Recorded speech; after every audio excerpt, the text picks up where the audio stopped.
Hello everyone, welcome to target 91 YouTube channel. दोस्तों, आज के वीडियो में हम कृषि से संबंधित महत्वपूर्ण क्रांतियों के बारे में पढ़ रहे हैं जो कि कंपटीशन एग्जाम में पूछे जाने की संभावना बनी रहती है। इन क्रांतियों में हम लगभग 12 क्रांतियों को डीपली चर्चा करेंगे क्योंकि वो अक्सर रिपीट होती हैं। इसके अलावा और भी क्रांतियाँ हैं जो कि भारत में कृषि से संबंधित क्रांतियाँ गठित की गई थी, तो उसे हम लिस्ट के माध्यम से पढ़ लेंगे। पहला पॉइंट है हरित क्रांति, जो कि खाद्यान्न उत्पादन से संबंधित है और इसका तथ्य है कि इसके कारण गेहूं और धान की पैदावार में अच्छी वृद्धि हुई थी। अगला पॉइंट है श्वेत क्रांति, जो कि दुग्ध उत्पादन से संबंधित है। इसकी शुरुआत सन 1964 से 65 के बीच में की गई थी, जिसे कि ऑपरेशन फ्लड के नाम से जाना जाता है। याद रखिए, श्वेत क्रांति को ऑपरेशन फ्लड के नाम से जाना जाता है। अगला पॉइंट है पीली क्रांति। पीली क्रांति खाद्य तेलों और तिलहन फसलों के उत्पादन को बढ़ावा देने के लिए चलाई गई थी और ये क्रांति भारत में तिलहन उत्पादन में आत्मनिर्भर बनाने के लिए शुरू की गई थी, जो कि लगभग 2013-14 में 32.9 मिलियन टन तिलहन का उत्पादन किया गया था। अगला पॉइंट में कहा गया है नीली क्रांति, जिसका संबंध मत्स्य उत्पादन में वृद्धि के लिए किया गया था और इसके द्वारा सन 2013 से 14 के मध्य में भारत में लगभग 95.8 लाख टन मछली का उत्पादन हुआ था, जो कि भारत का विश्व में सबसे बड़ा उत्पादक देश बन गया था और दूसरे नंबर पर भारत का स्थान रहा विश्व के सापेक्ष।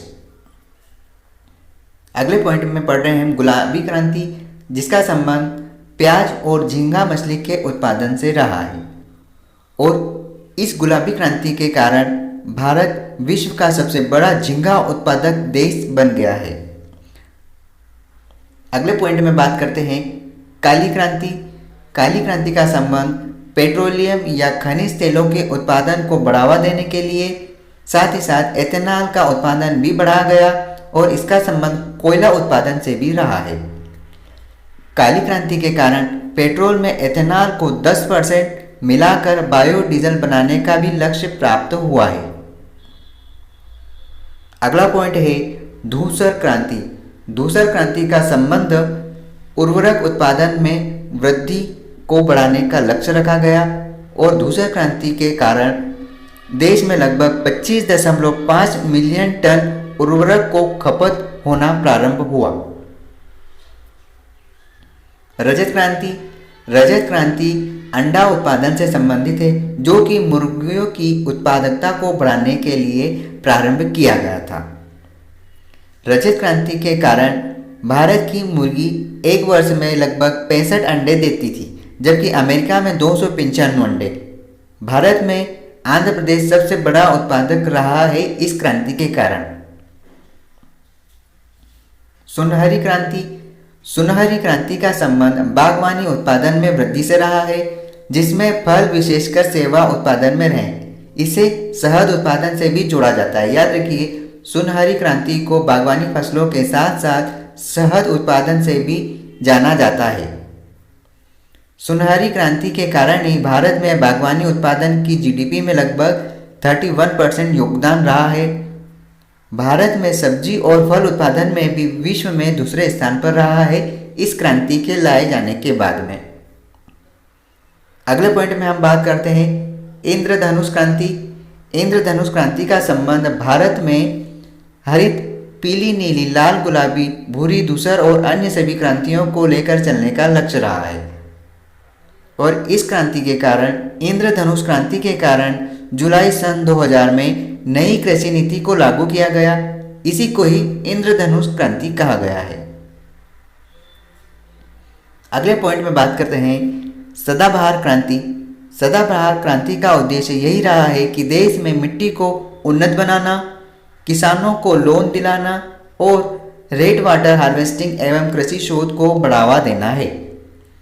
सदाबहार क्रांति के कारण इसके माध्यम से देश को पूरी तरह खाद्यान्न में निर्भर बनाया गया। मतलब कि सदाबहार क्रांति के कारण ही देश पूरी तरह से खाद्यान्न में या खाद्यान्न पर निर्भर रहा है। बन गया है। गोल क्रांति का संबंध आलू उत्पादन से है और गोल क्रांति के कारण भारत चीन के बाद विश्व का सबसे बड़ा आलू उत्पादक देश बन चुका है। भारत में सबसे बड़ा आलू उत्पादक देश उत्तर प्रदेश रहा है। याद रखें आप इस पॉइंट को। इसके अलावा भी बहुत सारी क्रांतियां हैं जो भारत में हुई थी, उस पर भी हम एक नज़र डाल लेते हैं। चलिए अब हम उन सारे पॉइंट्स को भी कवर कर लेते हैं। Major revolution related to agriculture production, इसमें हम सारी क्रांतियों को एक साथ देख लेते हैं। हरित क्रांति का संबंध खाद्यान्न उत्पादन से। एग्जाम में सिर्फ यही प्रश्न बनता है कि इस क्रांति का संबंध किस क्षेत्र से संबंधित है, तो हमें सिर्फ इतना ही ध्यान रखना है, क्रांतियां और क्रांतियों से संबंधित क्षेत्र। हरित क्रांति का संबंध खाद्यान्न उत्पादन से है। श्वेत क्रांति का संबंध दुग्ध उत्पादन से रहा है। नीली क्रांति का संबंध मत्स्य उत्पादन से है। भूरी क्रांति का संबंध उर्वरक उत्पादन से रहा है।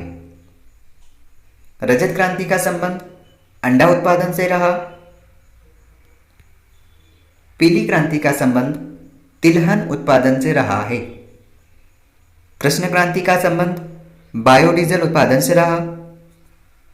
लाल क्रांति का संबंध टमाटर या मांस से संबंधित है।